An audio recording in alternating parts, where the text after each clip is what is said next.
Hello दोस्तों, welcome back. कैसे हो आप सभी? आई होप आप सभी लोग अच्छे होंगे।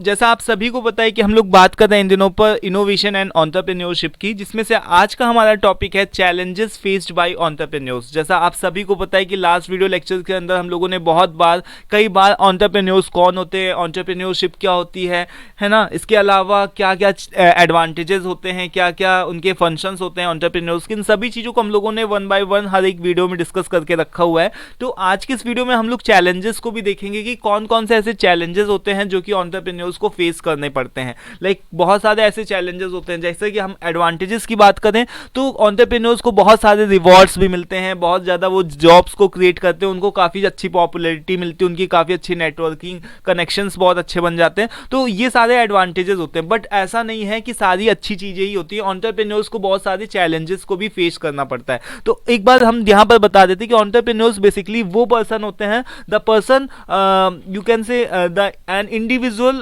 who creates a new business, ठीक है, bearing most of the risk and enjoy most of the rewards, ठीक है। जितना ज़्यादा वो रिस्क लेगा उतने ज़्यादा उसको रिवॉर्ड मिलेंगे, ठीक है। तो यहाँ पर एंटरप्रेन्योर्स का बेसिक मतलब क्या होता है कि किसी भी पर्टिकुलर कोई भी ऐसा पर्सन, कोई भी ऐसा individual who takes the initiative to start up any kind of business and generate the profit from there, ठीक है। यानी कि अगर वहाँ से कोई भी एक पर्सन है जो किसी तरीके का स्टार्टअप को क्रिएट कर रहा है, रिस्क लेकर के अपने पैसों को, अपने टाइम को, अपने एफर्ट्स को किसी भी बिजनेस में लगा रहा है, तो उसको उसके अकॉर्डिंग रिवॉर्ड भी मिलता है, ठीक है। कई बार क्या होता है कि बिजनेस फ्लॉप हो जाता है, बट कई बार ऐसा होता है कि अगर बिजनेस सक्सेसफुल हो गया तो उसको उससे रिलेटेड बहुत सारे रिवॉर्ड्स भी मिलते हैं। तो चैलेंजेस कौन कौन से हैं, कौन कौन से ऐसी चीज़ें हैं जिससे एंटरप्रेन्योर्स को चैलेंजेस को फेस करना पड़ता है, तो हम लोग यहाँ पर देख लेते हैं। तो यहाँ पर स्ट्रेस और बर्डन। तो यहाँ पर सबसे पहला जो चैलेंज होता है वो यही होता है कि स्ट्रेस एंड बर्डन। अगर कोई भी कंपनी का मालिक हो गया ना, तो उसके पास में बहुत ज़्यादा स्ट्रेस होगा। हम सोचते हैं कि वो तो मज़े कर रहा है, बट कई ऐसा नहीं होता। उसके ऊपर बहुत ज़्यादा रिस्पॉन्सिबिलिटीज़ होती हैं, उसके ऊपर वो एक तरीके से समझ लो कि जो भी उसने अपनी जमा पूंजी है, अपना पैसा है, अपना टाइम है, एफर्ट है, सब कुछ उसने एक बिजनेस के अंदर लगा करके रखा हुआ है, और अगर वो बिजनेस फ्लॉप हो गया या फिर नहीं अच्छा रन कर रहा है तो उसको बहुत ज़्यादा स्ट्रेस होता है। इवन कई बार ऐसी सिचुएशन आ जाती है कि वो सुसाइड तक के लिए भी जा सकता है। तो उसके ऊपर बर्डन बहुत ज़्यादा रहता है, उसको सभी लोगों को देखना पड़ता है, उसको सब चीज़ों को मैनेज करना पड़ता है प्रॉपरली, है ना। कि कोई भी मैनेजर है, अगर उसने किसी को अपने नीचे रखा हुआ है, अगर वो सही से नहीं काम कर रहा तो उसके साथ में कैसा बिहेव करना है, क्या करना है, तो ये सभी काम जो होते हैं उसके ऊपर होते हैं। तो उसके ऊपर बहुत ज़्यादा स्ट्रेस होता है, बर्डन होता है। सबसे मोस्ट चैलेंजिंग चीज़ है एंटरप्रेन्योर्स की। देन इसके बाद में सबसे सेकंड नंबर पे पॉइंट आता है, दैट इज कस्टमर सेटिस्फैक्शन। जैसा कि हम सभी को पता है कि आज के टाइम में टेक्नोलॉजी जो है हर दिन बदल रही, कुछ ना कुछ नया रोज क्रिएट हो रहा है, तो बहुत ज़्यादा कंपटीशन है। इसके साथ ही कंपटीशन के साथ ही में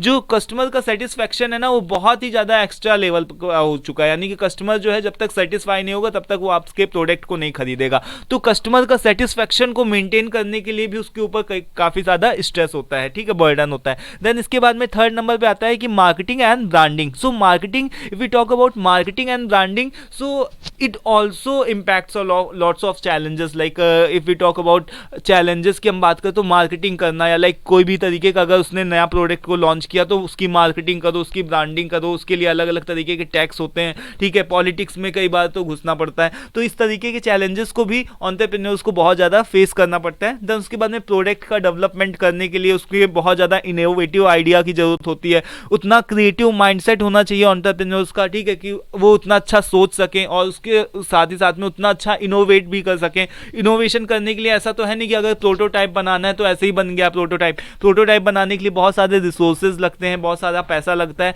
तब जाकर के कोई प्रोटोटाइप बनता है, ठीक है। हमारे दिमाग में तो कोई कुछ नया आता ही नहीं। तो एंटरप्रेन्योर्स कितना ज़्यादा नया सोचते होंगे, उसके साथ ही साथ में उसको नया सोचने के अलावा क्रिएट भी करते हैं, ठीक है। तो क्रिएट करने का भी काम कौन करता है कि एंटरप्रेन्योर्स ही करते हैं। तो इनोवेट करना प्रोडक्ट्स को, ठीक है, नए नए प्रोडक्ट का डेवलपमेंट करना, ये सभी काम जो होते हैं काफ़ी ज़्यादा चैलेंजिंग होते हैं एक एंटरप्रेन्योर के लिए, ठीक है। देन टैलेंट का एक्वाजिशन करना। टैलेंट एक्वाजिशन का मतलब समझ लो कि राइट कैंडिडेट राइट जॉब, यानी कि एक सही कैंडिडेट को अपने जॉब अपनी फर्म के अंदर हायर करने का काम भी जो होता है वो एंटरप्रेन्योर्स को होता है। हालांकि ये जितने भी काम होते हैं वो अलग अलग मैनेजर्स के ऊपर डिस्ट्रीब्यूट कर दिए जाते हैं कि एचआर मैनेजर हायरिंग करेगा, या फिर अलग अलग तरीके के डिपार्टमेंट्स जो होते हैं अलग अलग दे दिए जाते हैं, बट स्टिल उसको तो देखना पड़ता है ना कि कौन मैनेजर सही तरीके से काम कर रहा है, कौन नहीं कर रहा है, टैलेंट सही पर्सन हमारी जॉब के अंदर, हमारी फर्म के अंदर है या भी या फिर नहीं है। तो अट्रैक्टिंग एंड रिटेनिंग, ठीक है, अब उसको अट्रैक्ट भी कर लो तो उसको रिटेन करने का काम, रिटेन करने का मतलब समझ,